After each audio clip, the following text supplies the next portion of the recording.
Na noite do meu aniversário de 69 anos, preparei a mesa para 8 pessoas. Coloquei a toalha branca, que usava apenas em ocasiões especiais. Parei os melhores pratos e arrumei os talheres, como fazia quando João ainda estava vivo. Na cozinha, havia salgadinhos, refrigerante, um café recém-passado e um bolo de fubá com goiabada. Célia dizia que era o meu melhor bolo. Marcelo gostava das bordas mais assadas. Sandra sempre pedia a receita, embora nunca tivesse tentado fazer. Preparei tudo pensando neles. Às 7 da noite, sentei-me perto da janela e esperei o primeiro carro aparecer. Ninguém chegou. Às 7h30, aqueci os salgadinhos novamente. Mandei uma mensagem no grupo da família. Está tudo pronto. Vocês veem que horas? A mensagem foi visualizada por algumas pessoas. Ninguém respondeu. Às 8, o café já estava frio. Liguei para minha irmã. Célia não atendeu. Telefonei para Sandra. A chamada caiu na caixa postal. Pensei que talvez tivessem preparado uma surpresa. Talvez chegassem todos juntos, rindo por terem me deixado ansiosa. Eu tinha me mudado de Santos para Campinas, justamente para viver momentos assim. Depois que João morreu, o apartamento onde morávamos ficou silencioso demais. Célia insistiu. Venha para perto da gente, Helena. Aqui você nunca vai ficar sozinha. Acreditei. Aluguei um apartamento a 3 quarteirões da casa dela. Naquela noite, porém, os 3 quarteirões pareciam uma distância maior do que os 300 quilômetros que me separavam deles antes. Às 8h40, meu telefone vibrou. Era uma fotografia enviada ao grupo da família. Célia, Marcelo, Sandra e outros parentes estavam reunidos numa churrascaria. Todos sorriam diante de uma mesa cheia. No centro havia uma sobremesa com uma vela. A legenda dizia: comemorando a promoção do Marcelo. Ninguém mencionou meu aniversário. Fiquei olhando para a fotografia enquanto os comentários apareciam. Parabéns, você merece. Família reunida é tudo de bom. Minha mesa também estava pronta. Minha casa também estava iluminada. Ninguém se lembrara de que eu esperava por eles. Comecei a retirar os pratos. Guardei o refrigerante, cobri o bolo. Quando peguei a travessa de salgadinhos, minhas mãos começaram a tremer. Havia passado o dia inteiro dizendo a mim mesma que aquela mudança valera a pena. Naquele momento, aprendi que morar perto não significava fazer parte. A solidão não dependia da distância. Podia sentar-se conosco dentro da mesma cidade, enquanto todos que amávamos comemoravam sem perceber nossa ausência. A campainha tocou pouco depois das 9. Enxuguei o rosto depressa e abri a porta. Gabriel estava do lado de fora, ainda com a mochila do trabalho nas costas. Tinha os cabelos molhados pela garoa e segurava uma pequena vela comprada numa padaria. Feliz aniversário, tia Helena. Tentei sorrir. Você lembrou? Claro que lembrei. Ele entrou e parou diante da mesa. Olhou para os 8 pratos, depois para o bolo intacto. Tia, ninguém veio. Sua mãe deve ter tido algum imprevisto. Marcelo também está ocupado com a loja. Sandra tem os filhos. Gabriel retirou a mochila devagar. Eu vi a fotografia no grupo. Baixei os olhos. Queria que ele percebesse o quanto eu estava magoada. Ainda tentava proteger pessoas que nem sequer haviam se lembrado de mim. Gabriel não fez mais perguntas. Colocou a pequena vela no centro do bolo e apagou as luzes da sala. Então nós dois vamos comemorar. Sentou-se comigo, comeu salgadinhos frios e ouviu histórias sobre João, que provavelmente já conhecia. Não olhou o relógio. Perguntou sobre meus imóveis. Não quis saber quanto eu recebia de aposentadoria. Apenas ficou. Quando fui guardar os pratos, Gabriel percebeu uma pasta de documentos sobre o aparador. A fotografia de uma escritura estava ligeiramente fora do envelope. Ele não tocou. Seu rosto mudou ao ler uma Marcelo, anotado num papel preso à pasta. Tia, alguém esteve mexendo nesses documentos. Olhei para a gaveta entreaberta. Eu tinha certeza de que a deixara fechada naquela noite.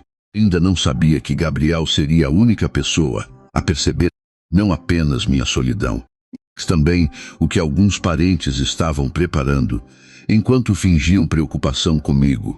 Eles não haviam esquecido apenas o meu aniversário. Começavam a organizar aquilo que esperavam receber depois da minha morte. Depois da morte de João, o silêncio do nosso apartamento, em Santos, começou a pesar mais do que os móveis. Durante 40 anos, vi acordado, ouvindo seus passos no corredor, o barulho da chaleira e suas reclamações, quando o jornal não chegava cedo. Quando ele se foi, tudo permaneceu no mesmo lugar.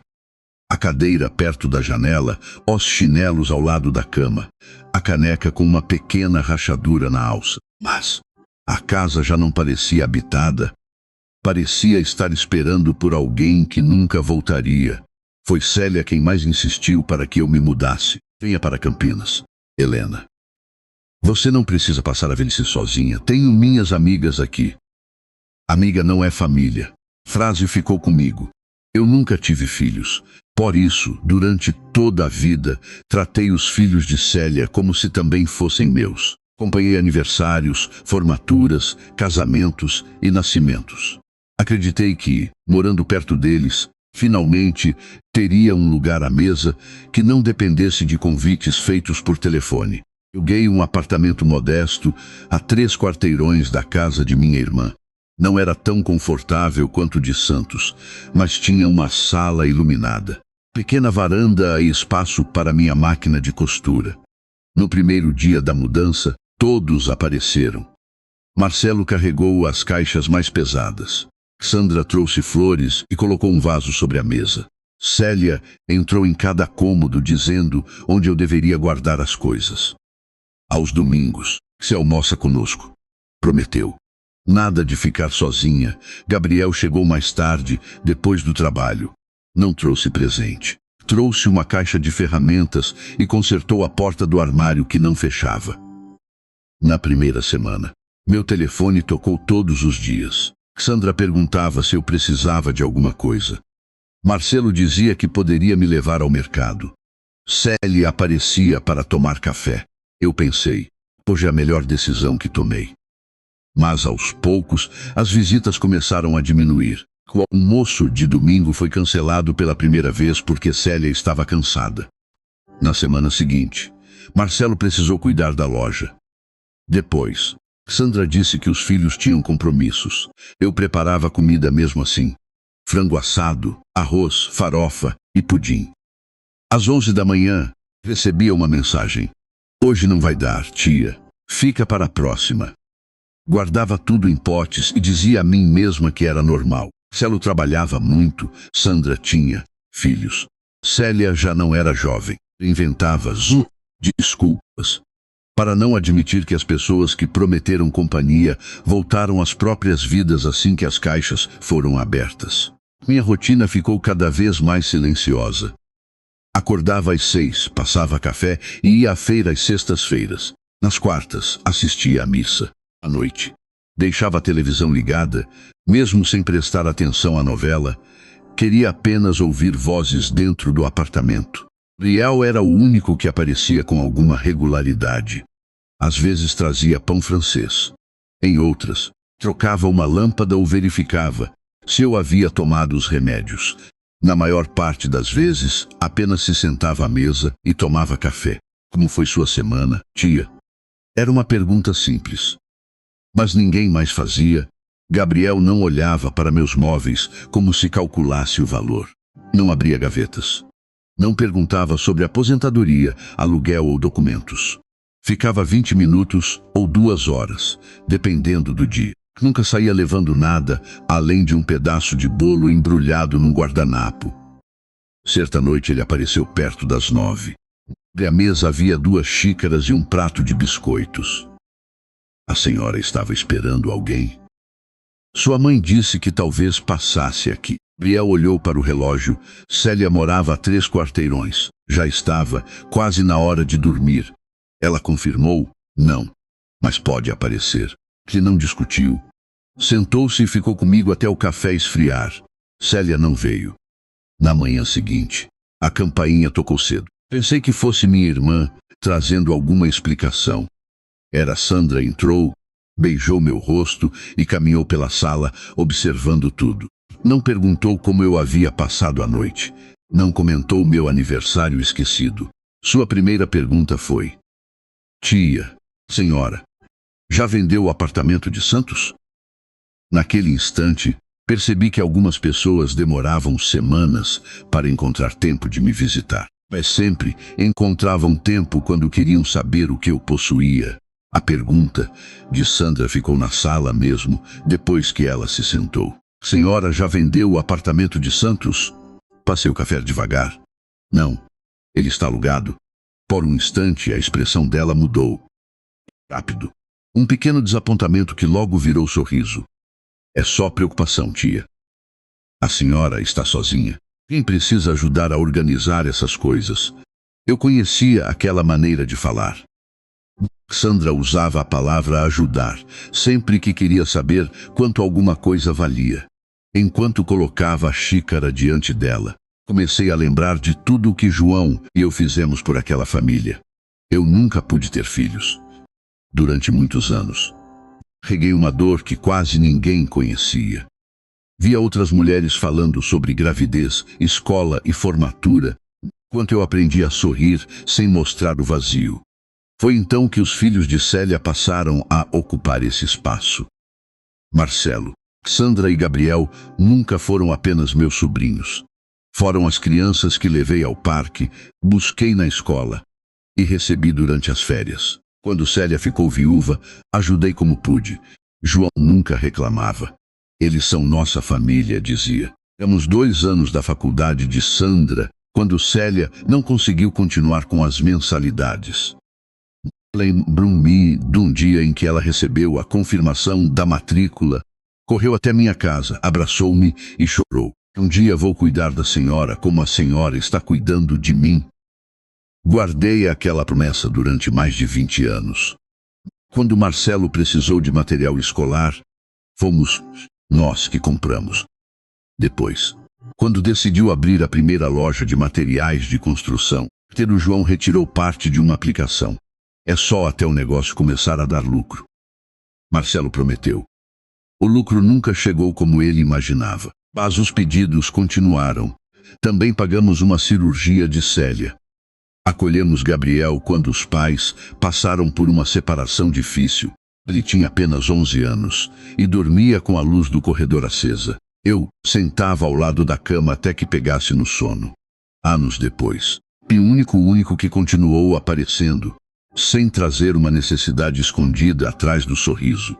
João e eu nunca fomos ricos, no sentido que a família imaginava. Vivíamos de maneira simples. Eu costurava. Ele administrava alguns imóveis pequenos e fazia investimentos com cuidado. Não falávamos sobre dinheiro. Preferíamos que ninguém soubesse exatamente o que possuíamos. Certa noite, muitos anos antes, perguntei: será que estamos ajudando demais? João fechou o jornal e olhou para mim. Família não é conta para cobrar, Lena. Eu sei. Mas também não podemos permitir que confundam generosidade com obrigação. Na época, não dei importância à segunda frase. Acreditava que todo o carinho que oferecíamos voltaria um dia. Talvez não em dinheiro. Talvez numa visita, num telefonema ou num prato colocado à mesa. Foi por acreditar nisso que deixei Santos. Sandra tomou o café e voltou ao assunto. Quanto a senhora recebe de aluguel? O suficiente para manter o imóvel. E pensa em vender no futuro. Não fiz planos. Cruzou as pernas. A senhora deveria deixar tudo organizado. Apartamento, investimentos, aposentadoria. Para quê? Emergência. Que emergência? Sandra sorriu. Não precisa ficar desconfiada. Só quero evitar que outras pessoas se aproveitem da senhora. Olhei para ela. Que outras pessoas? Gente de fora. Advogados, cuidadores, vizinhos. Gabriel nunca perguntara nada sobre meus bens. Mas Sandra, que mal encontrava tempo para tomar café comigo, parecia muito preocupada com quem poderia se aproveitar. Ela se levantou para ir embora. Enquanto eu guardava as xícaras, Vi seu reflexo no vidro do armário. Sandra retirou o celular da bolsa, apontou discretamente para a pasta de documentos sobre o aparador e tirou uma fotografia. Não disse nada. Esperei que guardasse o aparelho. Quando se despediu, beijou meu rosto. Qualquer coisa, ligue para mim. Ligarei. Fechei a porta e caminhei até a pasta. Ali estavam cópias de escrituras, recibos de aluguel e o cartão de Dr. Renato. Sandra acreditava que eu não tinha percebido. Mas, pela primeira vez, não procurei uma desculpa para o comportamento dela. Guardei os documentos numa gaveta trancada. Compreendi que minha sobrinha não havia ido até minha casa para saber se eu estava sozinha. Tinha ido descobrir quanto minha solidão poderia valer. No domingo seguinte, Célia insistiu para que eu almoçasse na casa dela. Seus sobrinhos querem conversar com você, disse ao telefone. Nada demais. Só assuntos de família. A frase me deixou inquieta. Quando cheguei, todos já estavam à mesa. Marcelo servia refrigerante, Sandra organizava os pratos. Gabriel permanecia num canto da sala, com uma expressão que parecia pedir desculpas por alguma coisa que ainda nem havia acontecido. No começo, a conversa foi normal. Falamos sobre o calor, a loja de Marcelo e a escola onde Gabriel trabalhava. Depois que o almoço foi servido, Sandra fez a primeira pergunta. Tia, quanto a senhora recebe de aluguel pelo apartamento de Santos? Coloquei o garfo sobre o prato. Por que quer saber? Ela tentou sorrir, só para ajudar a organizar. Marcelo entrou na conversa. E sua aposentadoria fica em qual banco? Olhei para minha irmã. Célia mexia na comida sem levantar a cabeça. Vocês me chamaram aqui para perguntar sobre meu dinheiro. Não fale assim, respondeu ela. Se eles estão preocupados com você. Preocupados com o quê? Marcelo se inclinou sobre a mesa. A senhora mora sozinha, tia. Precisa deixar tudo organizado enquanto ainda está lúcida. O ambiente ficou em silêncio. Enquanto eu ainda estou lúcida, abri um sorriso nervoso. Foi só um modo de falar. Um modo muito estranho. Gabriel tentou mudar de assunto. Tia Helena, conte para eles sobre o projeto de costura que a senhora fazia em Santos. Sandra nem olhou para ele. Gabriel, estamos discutindo uma coisa séria. A vida dela não se resume aos bens que possui. Marcelo soltou uma risada. Você é jovem. Não entende a responsabilidade que vai sobrar para a família se alguma coisa acontecer. Ela está saudável. Hoje está. A palavra ficou sobre a mesa como uma ameaça disfarçada. Sandra retirou uma pequena agenda da bolsa. Tia, seria bom anotar suas senhas, cartões, os contatos do banco e do advogado. Para quê? Emergência. Outra vez essa palavra, ela continuou. Bem podemos preparar uma procuração. Assim, se a senhora passar mal, conseguimos pagar contas e resolver os imóveis. Pago minhas próprias contas. Ninguém está dizendo o contrário, falou Célia. Mas você não tem filhos. Frase me atingiu com mais força do que deveria. E isso significa que não posso cuidar da minha vida. Minha irmã levantou os olhos. Significa que precisa confiar em nós. Gabriel colocou o copo sobre a mesa. Confiança não se pede junto com senha bancária. Sandra virou-se para ele. Não se meta nisso. Estou me metendo porque ninguém aqui perguntou se a tia Helena quer ajuda. Marcelo ficou irritado. Você aparece uma vez por semana e acha que sabe de tudo. Apareço sem levar uma pasta de documentos. Mesa ficou novamente em silêncio. Eu não sabia que documentos ele mencionava, mas a reação de Sandra confirmou que havia algo preparado. Depois do almoço, Célia me acompanhou até a porta. Não fique magoada. Você sabia que fariam essas perguntas? Eles só querem evitar problemas. Problemas para quem? Ela não respondeu. 2 dias depois, minha irmã telefonou. Sua voz estava mais doce. Helena, você pode ir comigo ao cartório amanhã? Para quê? Uma autorização médica. Caso passe mal, alguém poderá falar com médicos e hospitais em seu nome. Pensei durante alguns segundos. Depois do almoço, eu já não confiava completamente na explicação. Quem preparou o documento? Marcelo pediu a um conhecido. É algo simples. Aceitei ir. Não porque pretendesse assinar. Queria descobrir até onde aquela preocupação havia chegado. Na manhã seguinte, Célia e Marcelo me esperavam diante do cartório. Sandra já estava lá dentro. Sobre a mesa do atendente havia uma procuração de várias páginas. Marcelo colocou a caneta diante de mim. É só assinar aqui, tia. Peguei meus óculos.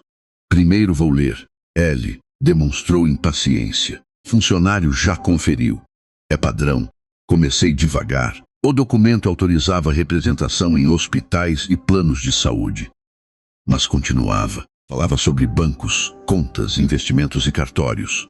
Mais abaixo, encontrei a frase: poderes para vender, transferir e administrar bens móveis e imóveis.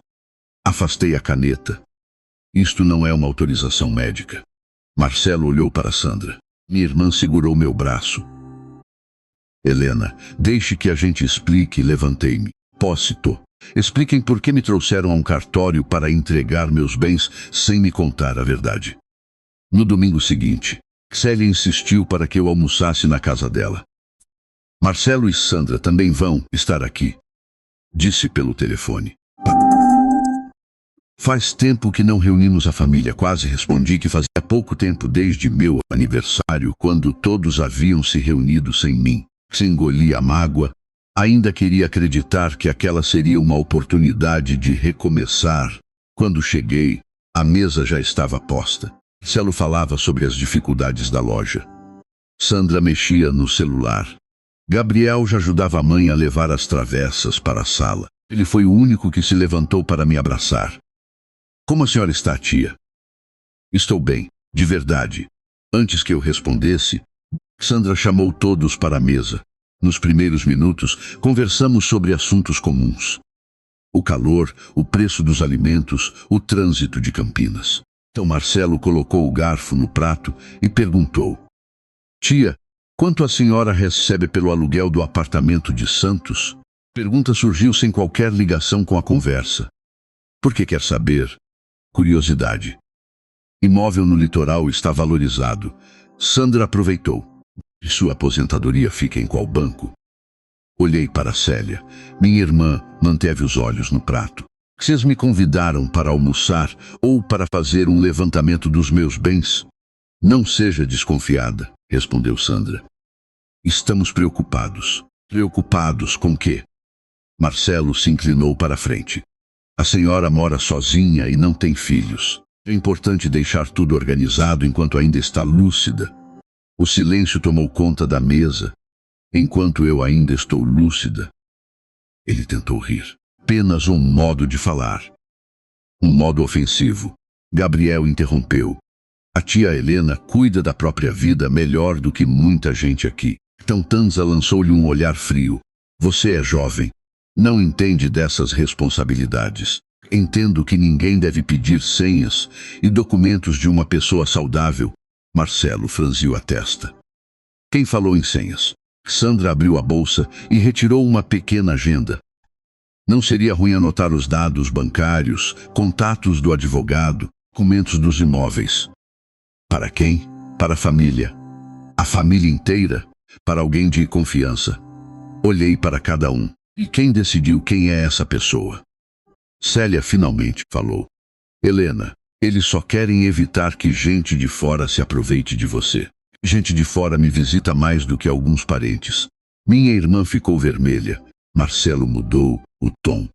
Tia, ninguém está querendo seu dinheiro. Então parem de perguntar por ele. Gabriel tentou desviar a conversa, perguntando sobre uma antiga história de João. Mas Sandra insistiu. Procuração resolveria tudo. Se acontecer alguma coisa, conseguimos pagar contas, cuidar dos investimentos e administrar os imóveis. Preciso que administrem nada. Hoje não, disse Marcelo. 2 palavras, mas nelas havia a mesma espera que senti desde que me mudei. Hoje eu estava saudável, hoje estava consciente. Hoje ainda podia dizer não. Parecia que todos estavam apenas aguardando o dia em que isso mudaria. Levantei-me antes da sobremesa. Célia acompanhou-me até a porta. Fique magoada.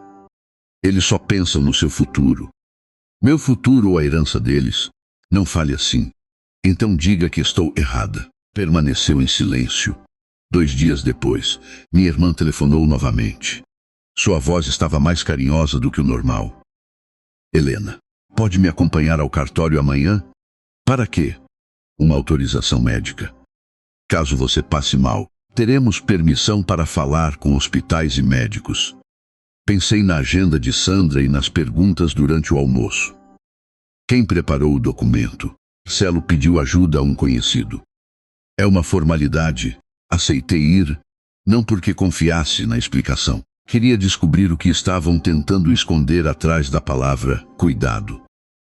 Na manhã seguinte, Célia e Marcelo me esperavam diante do cartório. Sandra já estava sentada junto ao balcão. Sobre a mesa havia um documento com várias páginas. Marcelo apontou para a última folha. Só assinar aqui, tia. Peguei meus óculos. Primeiro vou ler. Não precisa perder tempo. É um modelo padrão. Comecei pela primeira linha. O documento mencionava tais e decisões médicas, mas não terminava ali. Também autorizava movimentações bancárias, acesso a investimentos e representação diante de cartórios.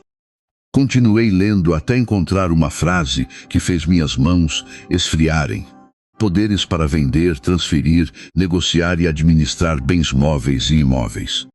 Afastei a caneta. Isso não é uma autorização médica. Marcelo olhou para Sandra. Célia segurou meu braço.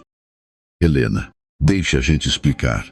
O funcionário do cartório permaneceu em silêncio, mas sua expressão confirmava que eu havia entendido corretamente.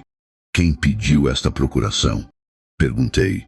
Ele olhou para Marcelo. Meu sobrinho respondeu. Eu preparei pensando no seu bem. Levantei-me. Meu bem não precisa ser escondido de mim. Peguei minha bolsa e caminhei em direção à saída. Antes que eu alcançasse a porta, Sandra falou. Se a senhora não confiar na própria família, confiar em quem? Virei-me.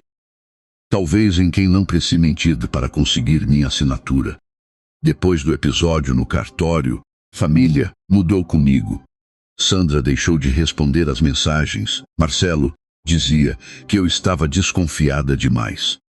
Célia repetia que todos só queriam me proteger, como se esconder uma procuração fosse uma forma de cuidado. Eu sabia que havia feito certo. Mesmo assim, sentia culpa. Talvez porque durante toda a vida eu tivesse confundido paz familiar com silêncio. No Dia das Mães, Célia me convidou para almoçar em sua casa. Eu nunca tive filhos, mas aquela data sempre foi especial para mim. Quando os sobrinhos eram pequenos, faziam cartões e diziam que eu era uma segunda mãe. Preparei uma travessa de pavê, coloquei uma blusa bonita e levei flores para minha irmã. Quando cheguei, todos já estavam reunidos. Gabriel não estava. Precisara trabalhar numa atividade da escola. Sandra recebeu-me com um beijo rápido. Marcelo apenas levantou a mão de longe. Durante o almoço, tentei conversar sobre assuntos comuns. Percebia que todos me observavam como se eu fosse a responsável por alguma ruptura. Foi Sandra quem começou. Tia veio morar perto porque queria alguém para cuidar dela. Algumas pessoas sorriram de maneira constrangida. Eu nunca pedi que cuidassem de mim, respondi. Marcelo soltou uma risada. Ainda não. A palavra provocou risos discretos. Meu rosto esquentou. Por que estão falando assim? Sandra mexeu no guardanapo. Porque todo mundo tem a própria vida. Tia, não dá para esperar que a família esteja disponível o tempo inteiro. Olhei para Célia. Minha irmã permaneceu em silêncio. Ceteu havia mudado de cidade porque ela insistiu que eu nunca ficaria sozinha. Agora, estavam dizendo que minha presença era uma cobrança. Não esperava cuidados. Falei. Esperava companhia. Marcelo bebeu um gole de refrigerante. Às vezes, para quem está sozinho, qualquer ausência parece abandono. A frase me atingiu. Era como se minha solidão fosse um defeito de caráter. Como se eu tivesse criado expectativas demais por desejar um almoço, uma visita ou uma ligação, que não falasse de dinheiro. Terminei de comer sem sentir o gosto da comida. Quando me levantei para ir embora, começou uma chuva forte. A água caía pesada sobre o estacionamento. Eu não tinha levado guarda-chuva. Fiquei esperando que alguém se oferecesse para me levar. Marcelo morava perto. Sandra estava de carro. Célia poderia ter pedido a um dos filhos. Minha irmã olhou pela janela e disse: "Você pode chamar um carro pelo aplicativo." Não sei usar direito. O porteiro ajuda. Ninguém se levantou. Desci sozinha com a travessa vazia nas mãos. O porteiro chamou um carro, mas a espera era de quase meia hora. Fiquei sob a cobertura do prédio, vindo a chuva bater na calçada. Pouco depois, um veículo parou diante de mim. Gabriel desceu correndo com um guarda-chuva. "Tia, por que a senhora não me ligou? Você estava trabalhando." "Isso não significa que não possa pedir ajuda." Entrei no carro. Durante alguns minutos, observamos a chuva em silêncio. Gabriel olhou para mim. "Aconteceu alguma coisa lá em cima?" Tentei sorrir. "É importante." "Tia, minha voz falhou. Eu não me mudei para Campinas para dar trabalho. Só queria ser lembrada." Gabriel segurou o volante com força. "A senhora nunca foi um peso." 2 dias depois, acordei com tontura. Tentei levantar da cama, mas minhas pernas não responderam. Consegui alcançar o telefone e ligar para a portaria. Foi Gabriel quem chegou primeiro. Levou-me ao pronto atendimento e permaneceu ao meu lado durante os exames. O médico disse que eu havia sofrido uma queda de pressão, provavelmente causada pelo cansaço, pela alimentação irregular e pelo estresse. Gabriel enviou uma mensagem ao grupo da família: "Tia Helena está no pronto atendimento. Quem puder, venha." Sandra respondeu com uma figurinha de mãos em oração. Marcelo visualizou e não disse nada. Célia telefonou apenas para perguntar: "É realmente necessário todo mundo ir ao hospital?" Gabriel não respondeu. Fiquei algumas horas em observação. Mais tarde, enquanto eu descansava, ele saiu para buscar café. No corredor da máquina, ouviu vozes conhecidas. Marcelo e Sandra haviam aparecido, mas não entraram no meu quarto. "Se conseguirmos um laudo, fica mais fácil administrar tudo", disse Marcelo. "O médico precisa escrever que ela está confusa", respondeu Sandra. "Pois colocamos a tia numa clínica mais barata." Gabriel parou do outro lado da parede, retirou o celular do bolso e ativou o gravador. Marcelo continuou: "Minha loja não aguenta mais 6 meses. Precisamos vender os imóveis antes que ela mude o testamento."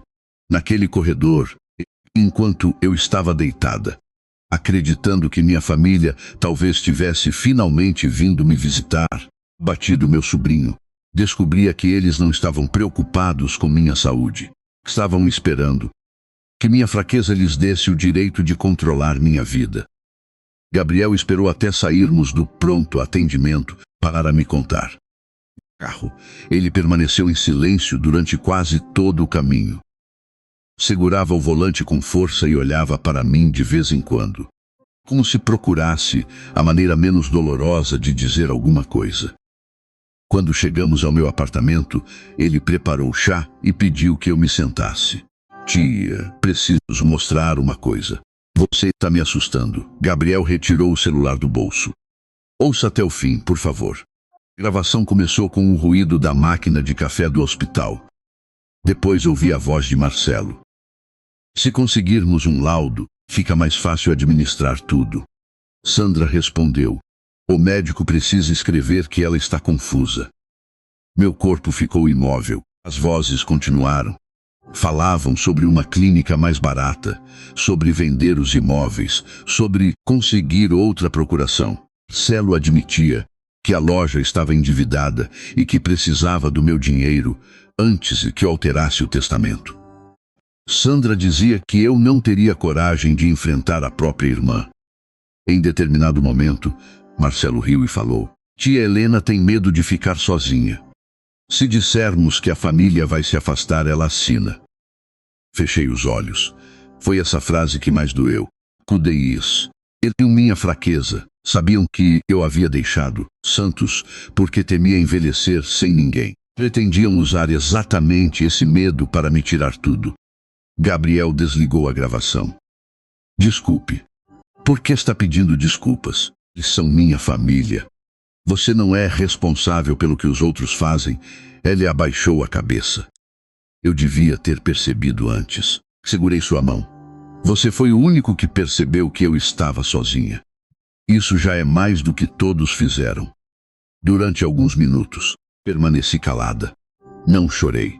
A dor era grande demais para sair em lágrimas. Lembrei-me do meu aniversário, dos 8 pratos e das desculpas que inventei para proteger todos eles. Aquela família não havia deixado de me visitar porque estava ocupada. Alguns apenas esperavam que minha solidão me tornasse mais fácil de controlar. Então era por isso que queriam saber se eu estava sozinha. Murmurei. Tia, precisamos procurar ajuda, ausente. João sempre fora cuidadoso com documentos. Pouco antes de morrer, pediu que eu não deixasse escrituras, investimentos ou testamento dentro de casa. Se algum dia alguém se interessar mais pelos papéis do que por você, procure Renato. Ele disse. Na época, achei exagero. Agora compreendi. Peguei o telefone e liguei para Dr. Renato, antigo amigo e advogado de meu marido. Ele atendeu rapidamente. Helena, aconteceu alguma coisa? Chegou a hora de abrir aquela pasta. Houve um breve silêncio.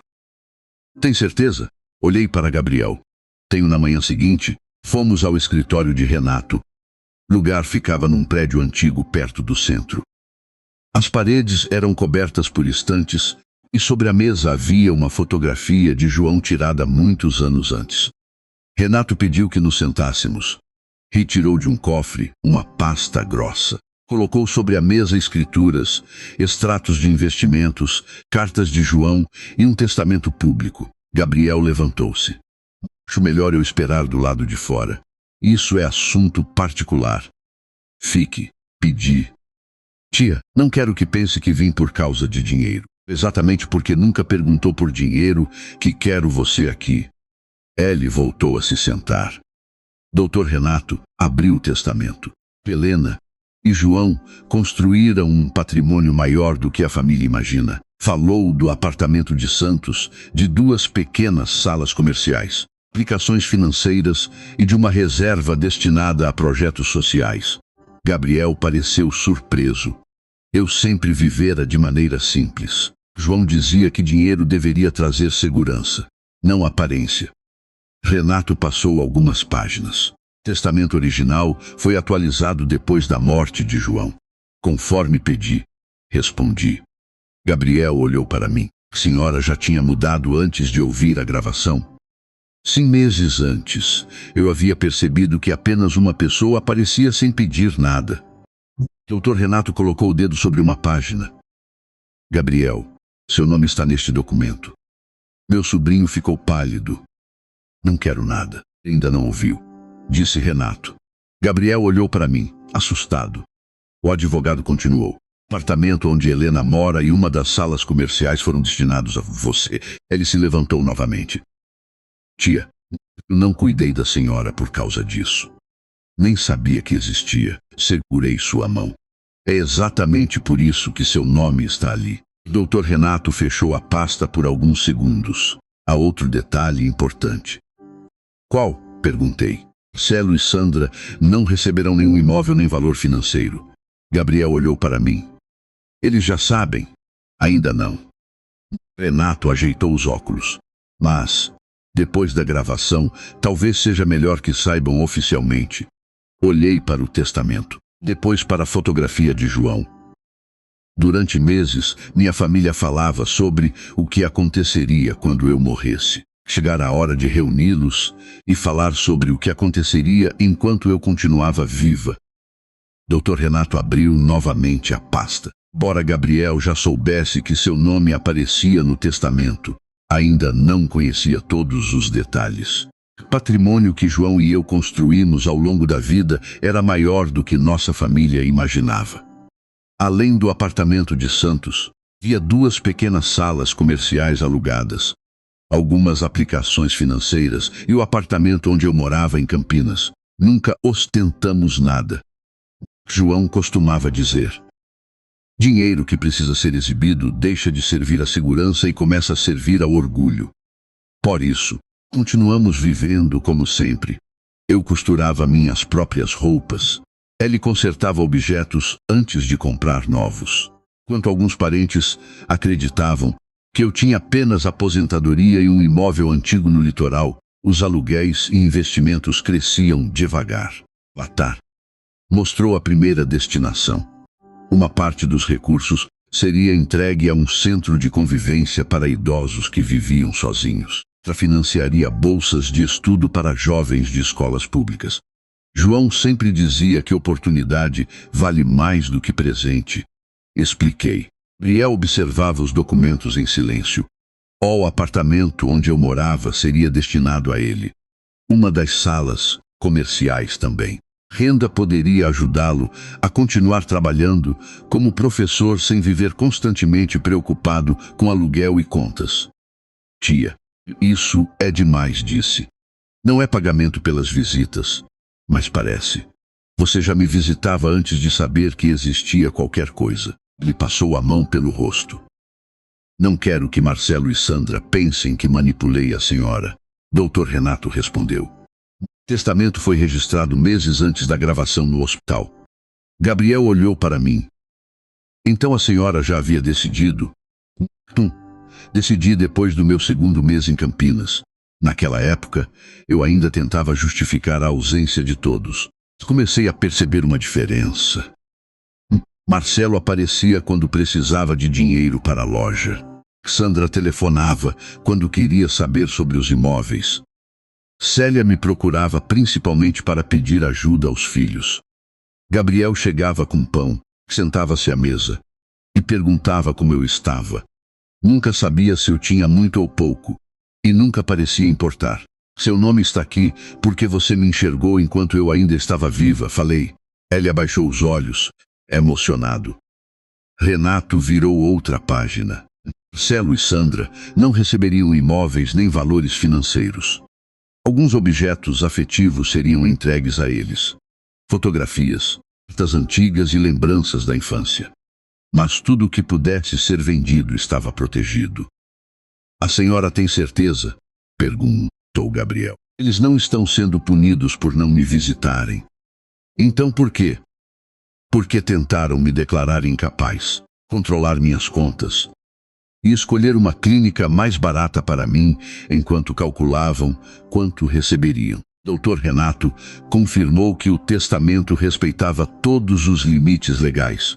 Como eu não tinha filhos nem pais vivos, podia decidir livremente o destino de grande parte dos bens.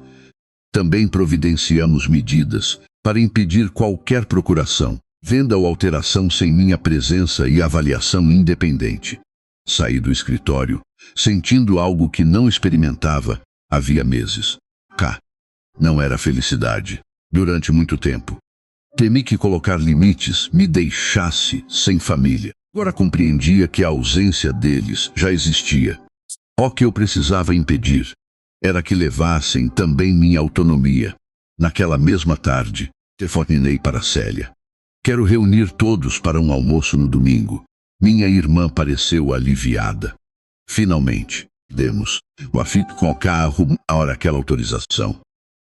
Podemos conversar sobre tudo. Ela interpretou minha resposta como concordância. Marcelo enviou uma mensagem dizendo que levaria os documentos da nova procuração. Sandra perguntou se deveria chamar alguém do banco. Respondi apenas: venham para almoçar. No domingo, preparei a mesa para 8 pessoas outra vez. Ao olhar os pratos, lembrei-me do meu aniversário. Mas, daquela vez, eu não esperava a verdade.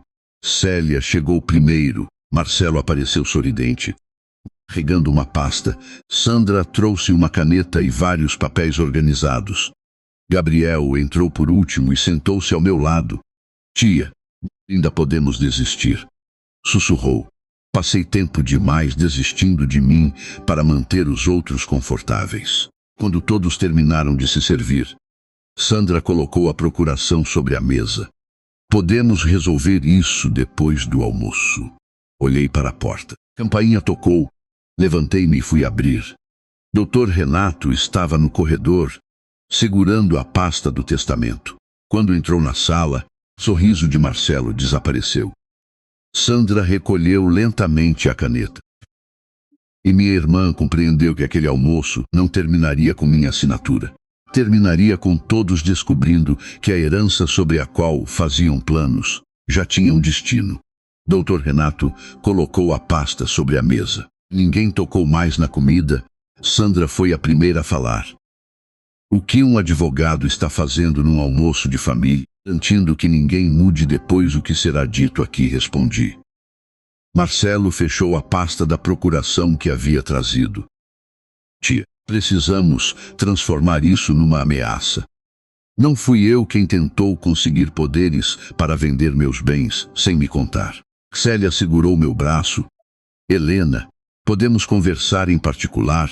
Afastei delicadamente sua mão. Foi em particular que vocês fizeram planos sobre a minha vida. A verdade será ouvida por todos. Gabriel permanecia ao meu lado, batido visivelmente desconfortável. Eu sabia que ele não queria enfrentar a própria mãe e os irmãos, mas também sabia que, se a gente não tivesse gravado aquela conversa, talvez eu ainda estivesse procurando desculpas para todos eles. Peguei o celular. Durante meses, vocês disseram que estavam preocupados comigo. Hoje quero mostrar o que essa preocupação significava. Apertei o botão. A voz de Marcelo encheu a sala. Se conseguirmos um laudo, fica mais fácil administrar tudo. Sandra respondeu na gravação. Depois colocamos ela numa clínica mais barata. Meu sobrinho empalideceu. Minha irmã levou a mão à boca. O áudio continuou. Falava sobre vender meus imóveis, controlar minhas contas e usar meu medo da solidão para conseguir minha assinatura. Quando Sandra disse que o importante era vender tudo, antes que eu mudasse o testamento, desliguei. O silêncio pareceu ocupar cada cadeira. Marcelo levantou-se. Gabriel gravou uma conversa particular? Uma conversa sobre me declarar incapaz. Respondi. Ele apontou para o irmão. Você está manipulando a tia para ficar com o dinheiro. Gabriel também se levantou. Eu não sabia que existia testamento nenhum. Dr. Renato abriu a pasta. E posso provar isso. O documento foi registrado meses antes da gravação. Marcelo ficou imóvel. Sandra tentou recuperar a calma. Aquilo foi apenas uma conversa. Estávamos analisando possibilidades caso a saúde da tia piorasse. Minha saúde havia piorado naquele dia, falei. E vocês ficaram no corredor discutindo como lucrar com isso. Não era assim. Então como era? Ela não respondeu. Dr. Renato apresentou a data do testamento, as medidas de proteção e a destinação dos bens. Parte iria para projetos sociais. Outra financiaria bolsas de estudo. O apartamento onde eu morava e uma sala comercial seriam destinados a Gabriel. Nenhum imóvel ou valor financeiro ficaria para Marcelo ou Sandra. Minha irmã começou a chorar. Marcelo bateu a mão na mesa. Depois de tudo que somos para a senhora. Olhei para ele. O que são para mim, essa família? Família não espera um laudo para vender a casa de alguém. Sandra apontou para Gabriel. Ele aparece com pão. Papel de bom sobrinho e fica com tudo. Gabriel ficou vermelho. Eu não quero nada. É fácil dizer isso depois que já está no documento. Interrompi. O nome dele já estava lá antes de saber que eu possuía mais do que o apartamento de Santos. Sandra virou-se para mim. Então a senhora estava nos testando? Não. Estava observando. Olhei para cada um. Marcelo me visitava quando precisava salvar a loja. Se aparecia quando queria saber dos imóveis. Célia prometia almoços e cancelava quase todos. Gabriel sentava-se comigo quando não havia nada para receber. Minha irmã chorava em silêncio. Eu não queria que chegasse a esse ponto, disse. Deixou chegar. São meus filhos e eu sou sua irmã. Ela baixou os olhos. Marcelo puxou a procuração e a jogou sobre a mesa. Pode ficar com tudo. Depois não reclame quando envelhecer sozinha. A frase deveria ter me assustado. Durante muito tempo, teria sido suficiente para me fazer voltar atrás. Mas eu já havia passado meu aniversário diante de 8 pratos vazios. Solidão que ele usava como ameaça já tinha acontecido. Prefiro uma casa vazia a uma casa cheia de pessoas esperando minha morte. Célia segurou o choro. Ainda dá tempo de mudar esse testamento. Olhei para minha irmã. Tempo para quê?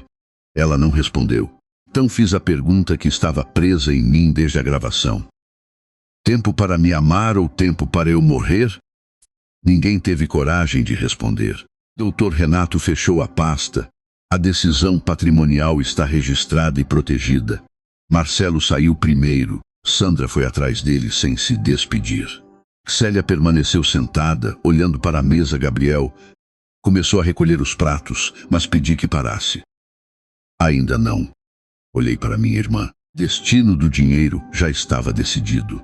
Naquele momento, eu ainda precisava escolher o que faria com as pessoas que desejavam continuar sendo chamadas de família, depois de terem me tratado como uma herança esperando para acontecer.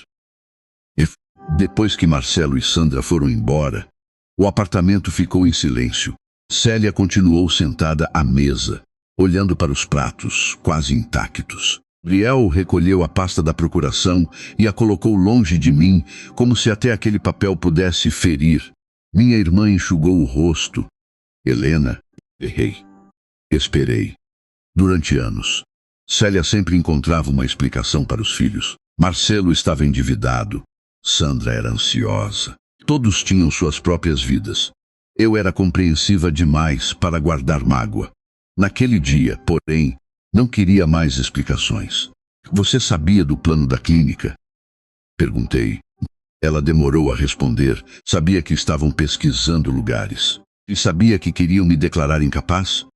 Eles diziam que seria apenas uma proteção. Proteção para quem? Célia abaixou os olhos. Tinha medo de enfrentar meus filhos. E para não enfrentá-los, permitiu que eles me enfrentassem sozinha. Minha irmã começou a chorar. Senti prazer em vê-la sofrer. Mas também não corri para consolá-la. Durante muito tempo, o papel naquela família foi impedir que os outros sentissem o peso das próprias escolhas. Dessa vez, deixei que a verdade permanecesse sobre a mesa. Dr. Renato abriu uma nova pasta. Ali estavam as medidas que havíamos preparado. Todas as autorizações antigas seriam revogadas. O banco receberia um aviso formal para não fornecer informações a nenhum parente. Escrituras, extratos e documentos permaneceriam guardados no escritório do advogado. Com nenhuma negociação poderia ser feita sem minha presença e confirmação independente. Bem deixarei por escrito que não autorizo ninguém a escolher onde devo morar. Falei. Célia levantou os olhos. Você acha que chegaríamos mesmo a colocá-la numa clínica? A gravação não deixou dúvida. Gabriel segurou minha mão. Senhora, não precisa sair daqui. Eu sei, aquelas 2 palavras significavam mais do que pareciam. Cabida.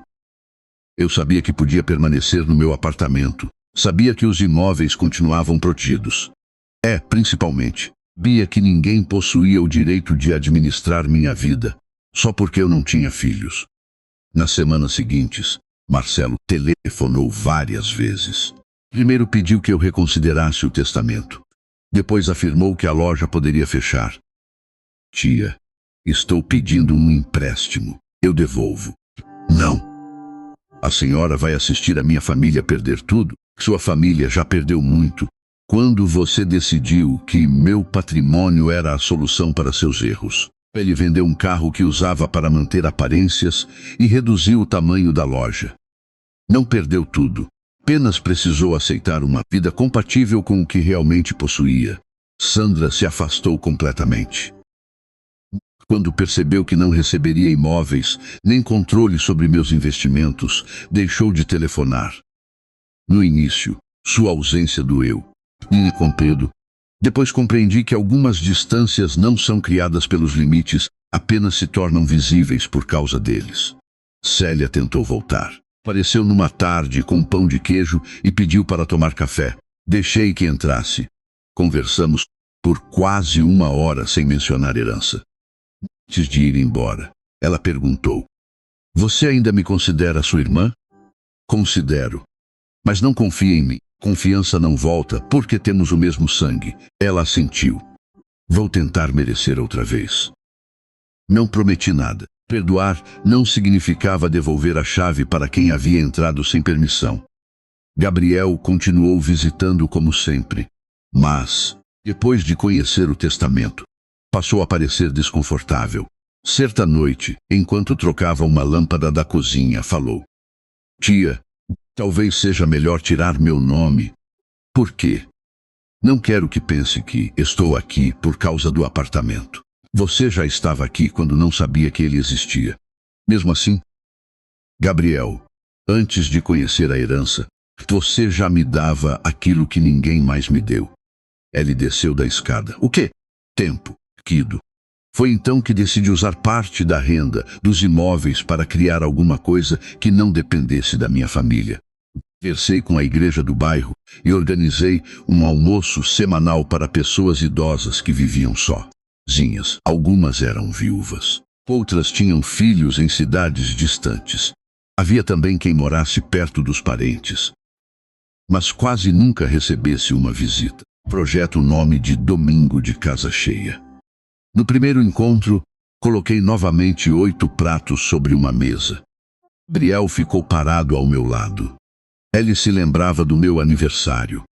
"Tem certeza de que quer fazer assim?" Olhei para as cadeiras vazias. Dessa vez, não senti medo. Ouvi vozes chegando pelo corredor. Passos, risadas. Alguém carregava uma travessa de macarrão. Outra pessoa trouxe flores. Sorri. "Desta vez, eu sei exatamente quem vai chegar." A campainha tocou. Abri a porta. Pela primeira vez, desde que me mudei para Campinas, minha casa começou a ficar cheia de pessoas que não queriam saber o que receberiam quando eu partisse. Queriam apenas sentar-se comigo enquanto eu ainda estava ali.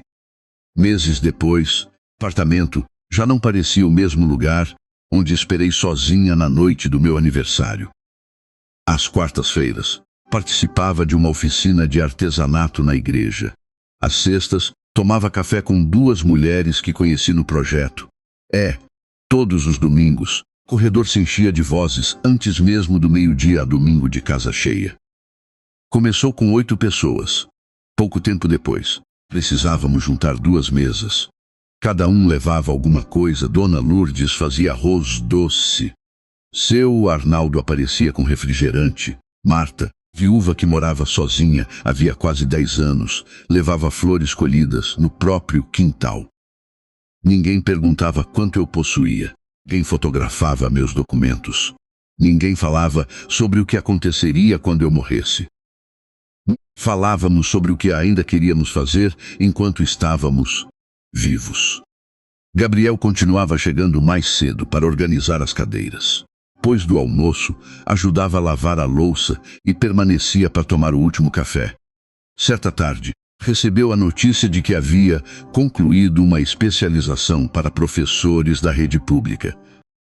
Preparei um bolo pequeno. Quando entreguei a ele, Gabriel ficou emocionado. "A senhora não precisava fazer tudo isso. Eu quis fazer." Ele olhou para as pessoas reunidas na sala. "A senhora diz que eu percebi sua solidão. Mas foi a senhora quem percebeu que eu também me sentia sozinho. Eu nunca tinha pensado daquela maneira." Gabriel tinha família, colegas e alunos. Mesmo assim, carregava a sensação de ser sempre o irmão que sobrava, o filho que não dava lucro e o sobrinho cuja profissão ninguém valorizava. Talvez não tivesse sido apenas ele quem me salvou. Talvez tivéssemos encontrado um no outro o lugar que ambos procurávamos. Célia começou a aparecer de vez em quando. No início, suas visitas eram curtas. Ela trazia pão, sentava-se na cozinha e falava sobre assuntos simples. Não perguntava sobre o testamento. Não mencionava Marcelo ou Sandra. Certa manhã, olhou para a fotografia de João e disse: Eu falei com você como irmã. Falhou. Ela recebeu a resposta sem se defender. Posso tentar fazer diferente? Pode.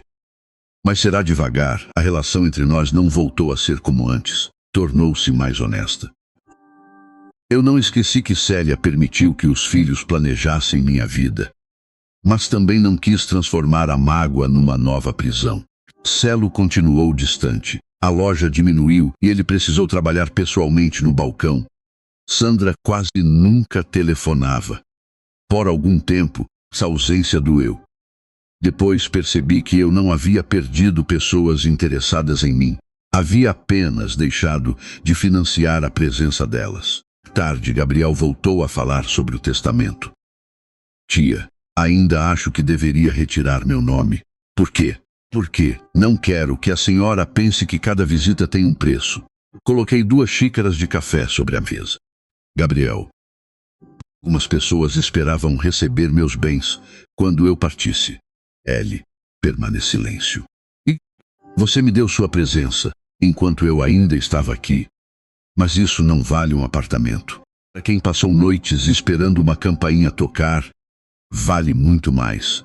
Ellie enxugou os olhos. Teria vindo mesmo que a senhora não tivesse nada. Eu sei.